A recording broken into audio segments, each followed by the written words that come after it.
प्यारे बच्चों नमस्कार। मैं कंचन बाला हिंदी अध्यापिका सरकारी हाई स्कूल खाने की टाप जिला श्री मुक्तसर साहिब आज की हिंदी कक्षा में आप सभी का स्वागत करती हूँ। तो प्यारे बच्चों, हम किस देश में रहते हैं? हाँ, हम भारत देश में रहते हैं। भारत में विभिन्न धर्मों के लोग रहते हैं, जैसे हिंदू, मुस्लिम, सिख, ईसाई। इन सभी की जीवन शैली अलग-अलग है। ये सभी अलग-अलग धर्मों से संबंध रखते हैं, फिर भी यह हमेशा मिलजुल कर रहते हैं। हमारे संविधान में हम सब एक समान हैं, तो हमें भी अपने देश के सम्मान को बनाए रखने के लिए मिलजुल कर रहना चाहिए। सच ही तो है, जो भरा नहीं है भावों से, बहती जिसमें रसधार नहीं, वह हृदय नहीं पत्थर है, जिसमें स्वदेश का प्यार नहीं। तो प्यारे बच्चों, हमें भी अपने दिल में हमेशा देश प्रेम की भावना को और एकता को बनाकर रखना चाहिए।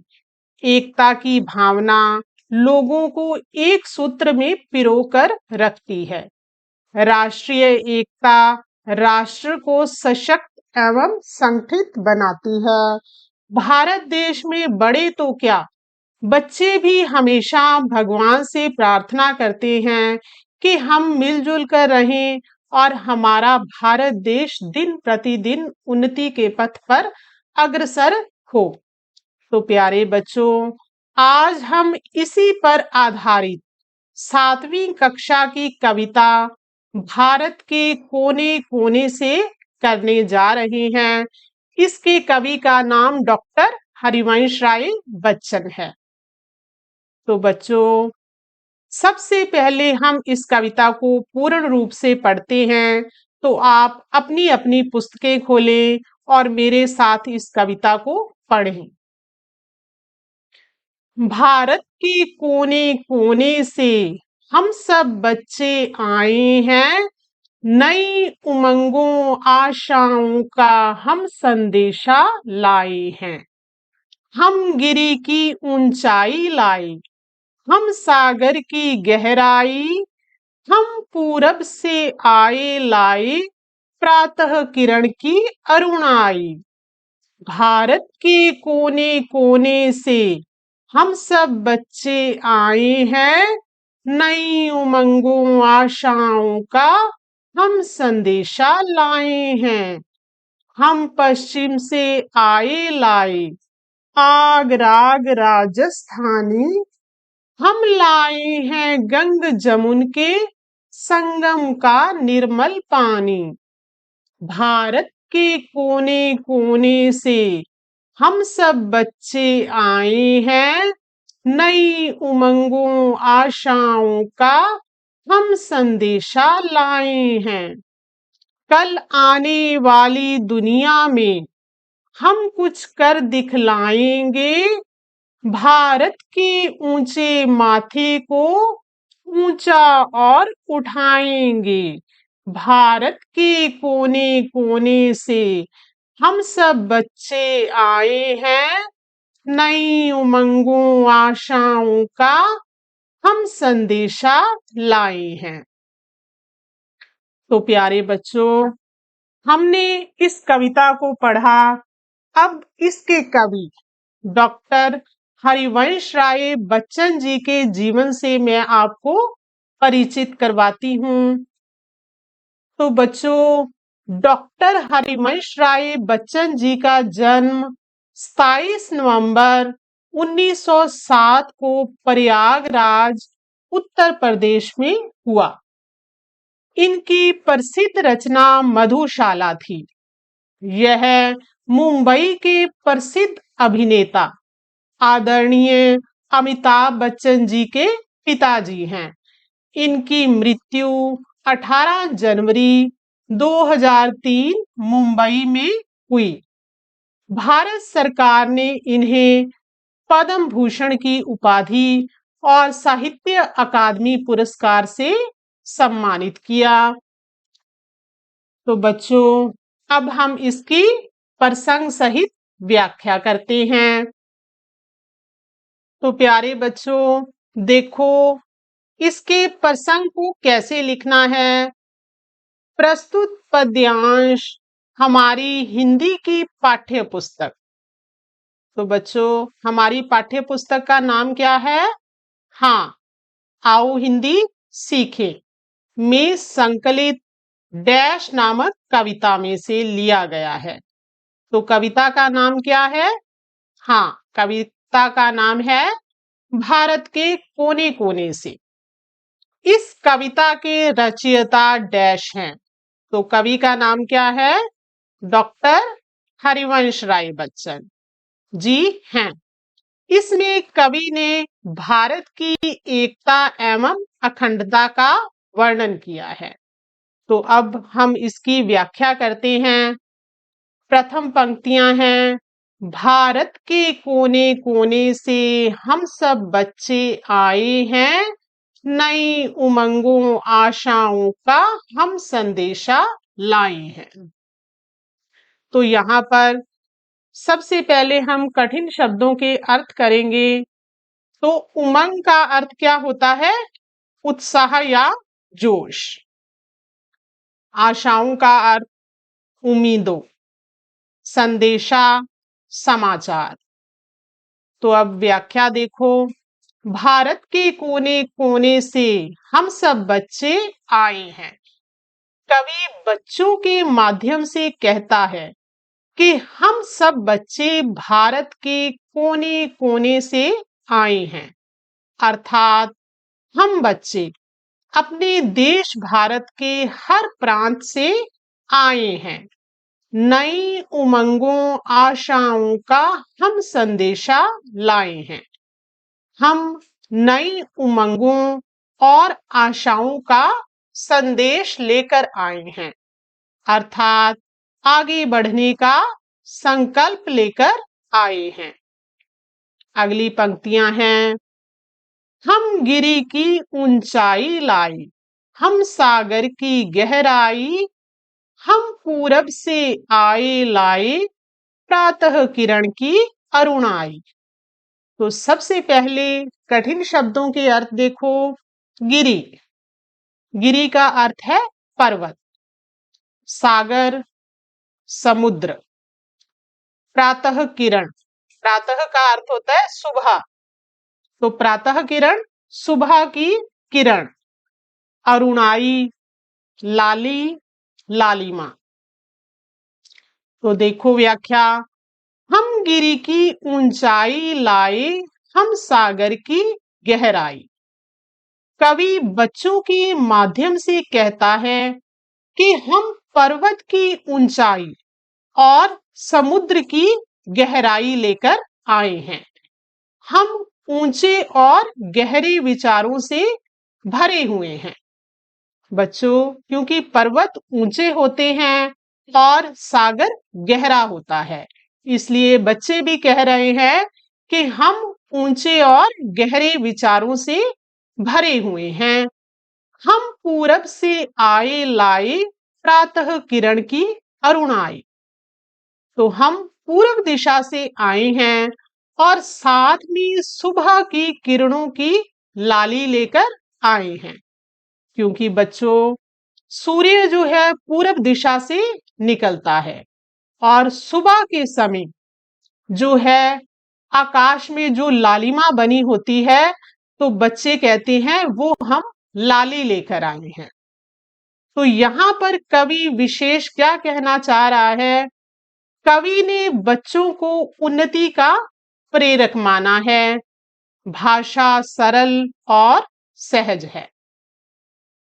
आगे पंक्तियां, भारत के कोने कोने से हम सब बच्चे आए हैं, नई उमंगों आशाओं का हम संदेशा लाए हैं।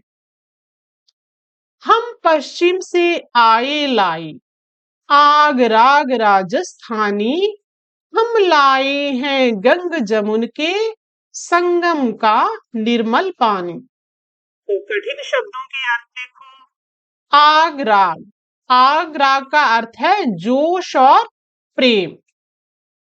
गंग जमुन, गंग जमुन का अर्थ है गंगा यमुना, जो हमारी भारत की नदियां हैं, पवित्र नदियां हैं। संगम, संगम का अर्थ है मेल। और निर्मल का अर्थ स्वच्छ या साफ। तो व्याख्या देखो, हम पश्चिम से आए लाए आग राग राजस्थानी। तो कवि बच्चों के माध्यम से कहता है कि हम बच्चे भारत के पश्चिम दिशा से स्थित प्रदेशों से आए हैं। हम अपने साथ राजस्थानी जोश और खुशियों के गीत लेकर आए हैं। हम लाए हैं गंग जमुन के संगम का निर्मल पानी, और हम गंगा यमुना के संगम। तो बच्चों, गंगा यमुना का जो संगम स्थान है वो है प्रयागराज। तो बच्चे कह रहे हैं कि हम गंगा यमुना के संगम प्रयागराज का स्वच्छ पानी लेकर आए हैं। तो यहाँ पर कवि विशेष रूप से क्या कहना चाह रहा है? कवि ने बच्चों के मन में उमड़ते जोश को दर्शाया है। भाषा सरल, सहज तथा भावानुकूल है। तो प्यारे बच्चों, मैं गंगा यमुना के संगम प्रयागराज की आपको थोड़ी सी और जानकारी देना चाहती हूँ। बच्चों, प्रयागराज इलाहाबाद उत्तर प्रदेश में है। यहाँ पर भारत की 3 नदियां गंगा, यमुना, सरस्वती का संगम होता है। यह हिंदुओं के लिए विशेष पवित्र जल है। प्रतिदिन अनेकों श्रद्धालु यहाँ स्नान करने आते हैं। उनको विश्वास है कि यहाँ स्नान करने से सभी पाप धुल जाते हैं। अगली पंक्तियां हैं, भारत के कोने कोने से हम सब बच्चे आए हैं, नई उमंगों आशाओं का हम संदेशा लाए हैं। कल आने वाली दुनिया में हम कुछ कर दिखलाएंगे। भारत के ऊंचे माथे को ऊंचा और उठाएंगे। तो व्याख्या देखो, कल आने वाली दुनिया में हम कुछ कर दिखलाएंगे। कवि बच्चों के माध्यम से कहता है कि हम भारतीय बच्चे आगे आने वाले समय में कुछ बड़े काम करके दिखाएंगे। भारत के ऊंचे माथे को ऊंचा और उठाएंगे। जो काम करने से भारत का नाम संसार में ऊंचा हो, ऐसे ही हम अपने बड़े कामों से भारत देश का नाम दुनिया में रोशन करेंगे। तो यहाँ पर आपने देखा कि बच्चों के भाव बहुत अच्छे हैं। वो हर तरह से अपने भारत देश का नाम रोशन करना चाह रहे हैं। तो यहाँ पर कवि विशेष क्या कहना चाहता है? कवि ने बच्चों के आशावादी दृष्टिकोण और उनके मन में भरी देश प्रेम की भावना को दिखाया है। भाषा सरल, सहज तथा भावानुकूल है। तो अगली पंक्तियां वही हैं, भारत के कोने कोने से हम सब बच्चे आए हैं, नई उमंगों आशाओं का हम संदेशा लाए हैं। तो बच्चों, हमने इस कविता की प्रसंग सहित व्याख्या की। अब हम इसका अभ्यास कार्य करते हैं। तो आप अपनी अपनी पुस्तकों में देखो कि सबसे पहला प्रश्न है, नीचे गुरमुखी और देवनागरी लिपि में दिए गए शब्दों को पढ़ें और हिंदी शब्दों को लिखने का अभ्यास करें। तो प्यारे बच्चों, गुरमुखी जो है वो पंजाबी की लिपि है और देवनागरी हिंदी की लिपि है। तो आपने ध्यान से देखना है कि पंजाबी को कैसे हिंदी में हमने लिखना है। तो पहला है भारत, हिंदी में भारत। आगे बच्चे, देखो हिंदी में कैसे लिखा है, बच्चे पानी, हिंदी में लिखेंगे पानी। गंगा, हिंदी में गंगा। संदेशा, संदेशा। दुनिया, दुनिया। पूरब, हिंदी में पूर्व। किरण, हिंदी में लिखेंगे किरण। अगला प्रश्न, नीचे एक ही अर्थ के लिए पंजाबी और हिंदी भाषा में शब्द दिए गए हैं, इन्हें ध्यान से पढ़ें और हिंदी शब्दों को लिखें। तो प्यारे बच्चों, देखो, समुंदर पंजाबी में और हिंदी में लिखेंगे समुद्र। साफ, हिंदी में निर्मल। सवेरा, हिंदी में प्रातः। पर्वत, गिरी। लाली, हिंदी में अरुणाई। अग, आग। आस, आशा। मेल, संगम। आगे प्रश्न उत्तर हैं। इन प्रश्नों के उत्तर हमने एक या दो वाक्यों में लिखने हैं। तो पहला प्रश्न है, गीत गाने वाले बच्चे कहां से आए हैं? तो बच्चों, गीत गाने वाले बच्चे भारत के कोने कोने से आए हैं। ये बच्चे क्या संदेश लेकर आए हैं? उत्तर है, ये बच्चे नई उमंगों और आशाओं का संदेशा लेकर आए हैं। अगला प्रश्न, कविता में गिरी और सागर का क्या अर्थ है? तो गिरी का अर्थ है पर्वत और सागर का अर्थ है समुद्र। अगला प्रश्न, बच्चे अपने देश के लिए क्या करना चाहते हैं? तो बच्चे अपने देश के लिए अच्छे और बड़े काम करके भारत के नाम को और अधिक से अधिक ऊंचा उठाना चाहते हैं।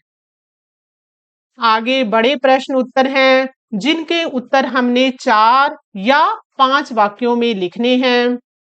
तो पहला प्रश्न है, नई उमंगों आशाओं से कवि का क्या भाव है? तो उत्तर लिखो, नई उमंगों आशाओं से कवि का भाव है कि जीवन में आगे बढ़ने का संकल्प लेकर अपना तथा देश का नाम ऊंचा करना, आगे आने वाले समय में बड़े बड़े काम करके राष्ट्र का नाम उजागर करना, अपने मन में इस बात को बनाए रखना कि देश हमारा है और हम देश के लिए। तो अगला प्रश्न है, कल आने वाली दुनिया में हम कुछ कर दिखलाएंगे, भारत के ऊंचे माथे को ऊंचा और उठाएंगे। इन काव्य पंक्तियों की प्रसंग सहित व्याख्या करें। तो प्यारे बच्चों, हमने विस्तार पूर्वक प्रसंग सहित व्याख्या की है, तो इसका उत्तर आपने स्वयं करना है। अगला प्रश्न है, भाववाचक संज्ञा बनाएं। तो पहला है शब्द ऊंचा, भाववाचक संज्ञा क्या बनेगी? ऊंचाई।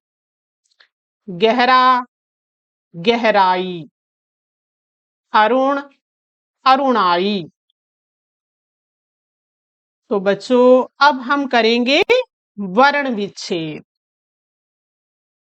प्यारे बच्चों, क्योंकि वर्ण विच्छेद आपने पहले शायद नहीं किए हैं, तो हम इसको विस्तार सहित करते हैं। हमारी हिंदी वर्णमाला में स्वर और व्यंजन होते हैं।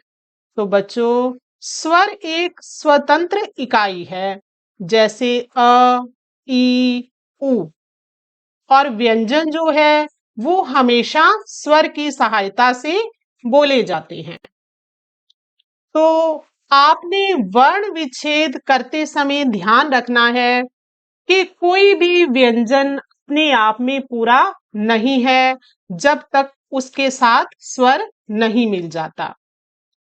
तो ध्यान से देखो, जैसे क है, क में किसकी आवाज आ रही है? अ की।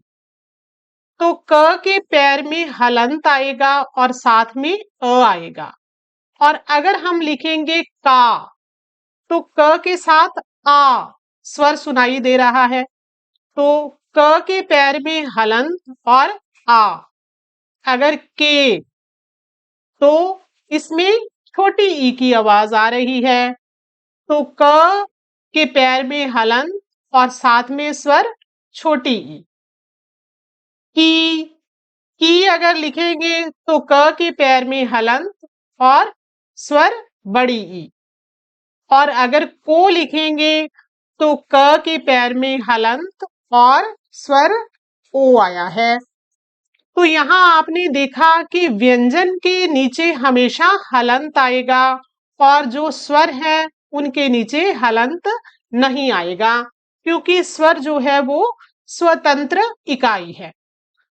तो बच्चों, अब हम वर्ण विच्छेद शुरू करते हैं। तो पहला शब्द है भारत। आपने एक एक वर्ण को देखना है कि भारत, भा, भ के पैर में हलंत और भ के साथ आ की मात्रा है, तो आ। र, जिसके साथ कोई मात्रा नहीं, उसमें अ स्वर आएगा। तो र के साथ अ, और त में त के साथ अ। अगला शब्द गिरी।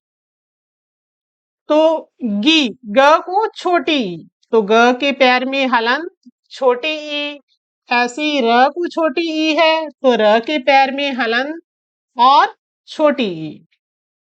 अगला शब्द राजस्थानी।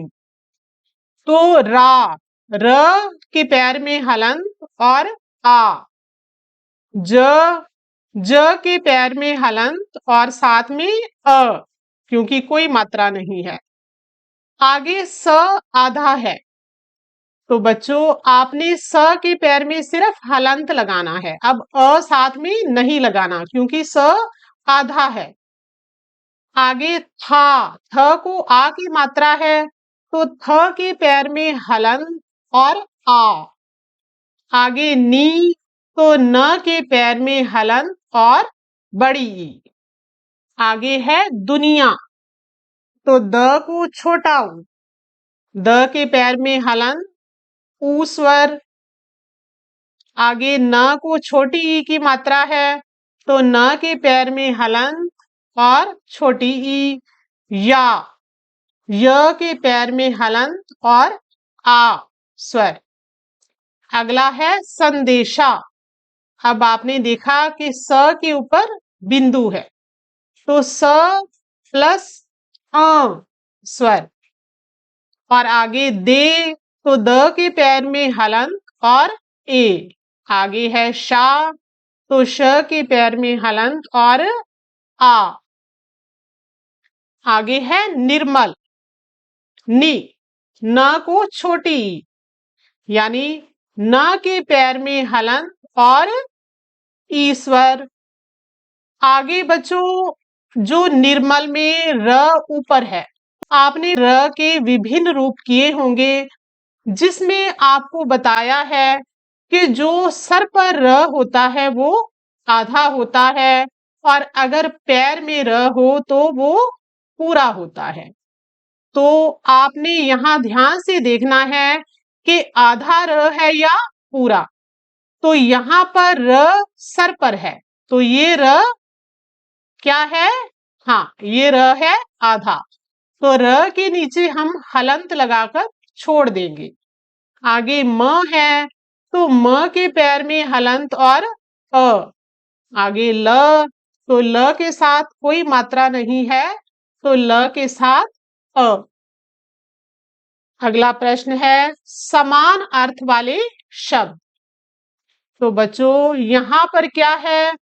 शब्द अलग अलग होंगे लेकिन उनके अर्थ एक ही होंगे। तो गिरी के समान अर्थ वाले शब्द हैं पर्वत, पहाड़। आगे है सागर, सागर के समुद्र, रत्नाकर। संदेशा, समाचार, खबर। पूरब, पूरब, प्राची। दुनिया, संसार, विश्व। माथा, ललाट, मस्तक। किरण, अंशु, कर। पानी, जल, नीर। प्रातः, सवेरा, सुबह। आगे प्रश्न 8 है, बहुवचन लिखें। तो उमंग का बहुवचन उमंगे। संदेश, संदेशे। ऊंचा, ऊंचे। कोना, कोने। बच्चा, बच्चे। अगला प्रश्न है, नीचे दी गई काव्य पंक्तियों को पूरा करें। तो बच्चों, हमें काव्य पंक्तियां दी हैं। पहली पंक्ति है, हम गिरी की, हाँ, हम गिरी की ऊंचाई लाए। अगली पंक्ति हमने पूरी करनी है, हम सागर की, हाँ, हम सागर की गहराई। तीसरी पंक्ति, हम पश्चिम से आए लाए। हम पश्चिम से आए लाए आगराग राजस्थानी। हम लाए हैं गंग जमुन के, हम लाए हैं गंग जमुन के संगम का निर्मल पानी। तो अगला प्रश्न है, पूर्व, पश्चिम, उत्तर तथा दक्षिण क्षेत्रों में स्थित दो दो राज्यों के नाम लिखें। तो बच्चों, उत्तर में जो हमारे राज्य हैं भारत देश के, वो हैं जम्मू एवं कश्मीर, पंजाब और हरियाणा। पश्चिम में आप लिख सकते हैं गुजरात, राजस्थान, महाराष्ट्र। पूर्व में असम, नागालैंड, सिक्किम। दक्षिण में तमिलनाडु, केरल और कर्नाटक। तो प्यारे बच्चों, आपने इस कविता को ध्यान से पढ़ा और इसका अभ्यास कार्य भी किया। तो हम इसकी अब अंतिम दोहराई करते हैं। तो पहला प्रश्न है, इस कविता का नाम क्या है? तो बच्चों, इस कविता का क्या नाम है? हाँ, इस कविता का नाम है भारत के कोने कोने से। अगला प्रश्न, इस कविता के कवि का क्या नाम है? तो इस कविता के कवि का नाम है डॉक्टर हरिवंश राय बच्चन। अगला प्रश्न, सूर्य किस दिशा से निकलता है? सूर्य पूरब दिशा से निकलता है। अगला प्रश्न, सूर्य किस दिशा में छिपता है? पश्चिम दिशा में। गंगा यमुना का संगम कहां पर होता है? तो प्यारे बच्चों, प्रयागराज, उत्तर प्रदेश में। अगला प्रश्न, गिरी शब्द का क्या अर्थ है? गिरी का अर्थ होता है पर्वत। अगला प्रश्न, अरुणाई शब्द का क्या अर्थ है? लालिमा। तो प्यारे बच्चों, अब आपको गृह कार्य दे रही हूं।